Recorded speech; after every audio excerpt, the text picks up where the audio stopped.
เนี่ยมื้อนี้กะเป็นวันที่5เนาะก็ใกล้ๆแล้วเนาะที่ว่าจะฮอดวันที่8 เดือน 3มื้อนี้แม่มก็จะบ่มีหยังหลายเนาะกะที่ร้องไห้นี่ก็คือดีใจที่แบบเราจะได้ของขวัญชิ้นหนึ่งที่แม่เขาอยากได้ที่สุด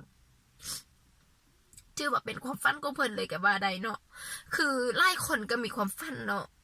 พ่อแม่เขาก็มีความฝันก็บ่ฮู้คือกันพ่อแม่คนอื่นเขาจะกินเอาได้แต่คือพ่อแม่ของแม่นี้จะว่ามาจากแค่นอกเลยก็ว่าได้เดือนที่แล้วคือมีโอกาสได้กลับบ้านเนาะกลับบ้านไปก็ได้ถามเพิ่นหั่นแหละว่าแม่คันถ้าว่าลูกซื้อของขวัญให้แม่ชิ้นหนึ่งแม่อยากได้หยังคำตอบที่ว่าได้มานะแม่สลดใจเลยได้ว่าแม่บ่คิดเลยว่าเราจะตอบแบบนั้นน่ะเนาะว่าก่อนที่เราจะตายอะนะเราขอใส่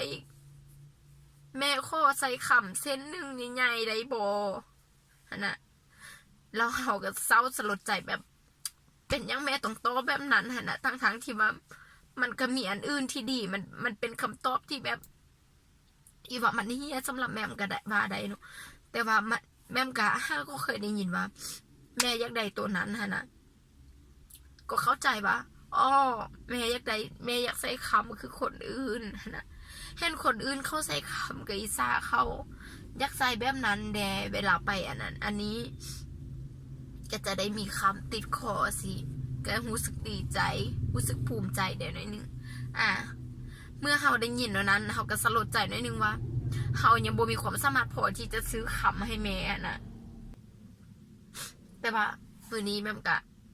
5เงินได้ละ5เงินพอได้ที่ว่าจะซื้อของขวัญตัวนั้นนะให้ลาวได้แล้วคือวันที่8 เดือน 3นี้เนาะแม่จะกลับไปพร้อมกับสิ่งที่เราอยากได้ที่สุดสิ่งที่เราอยากใส่ที่สุด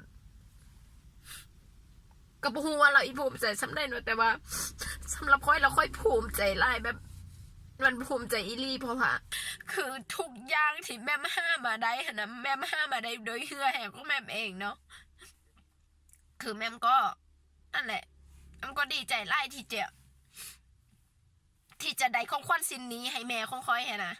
บอกว่ามันจะน้อยหรือว่ามันจะหลายแต่แม่ก็โคตรดีใจเลยที่ว่าแม่จะไปเอามันมือนี้เนาะแล้วก็ไปให้เพิ่นในมือวันที่8 เดือน 3นี้ให้ได้เนาะก็นั่นแหละคนอื่นอาจจะเบิ้งแม่เนาะได้แม่บอสนใจเนาะสำหรับมือนี้แม่ข้อห้องให้ละกันห้องให้กับความภาคภูมิใจที่ตัวเองห้ามาได้หนุด้วยน้ำเพื่อนน้ำแพงของตัวเองเนาะมีไล่หานอยู่เนาะหานคำมันนี้ผ่อนมันนี้โอเคเราจะเอาหานนี้แล้วกันโซกบอลจอดรถก่อน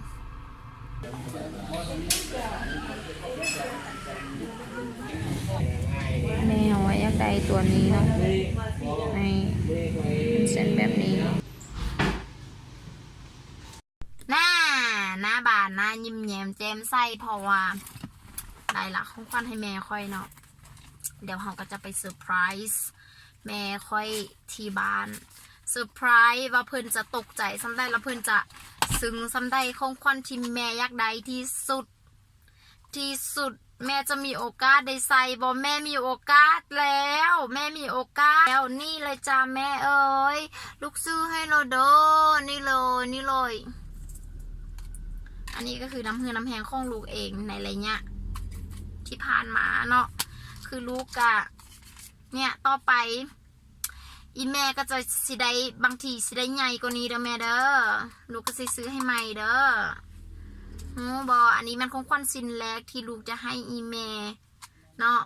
มันก็เป็นครั้งแรกที่ลูกก็เริ่มต้นได้เงิน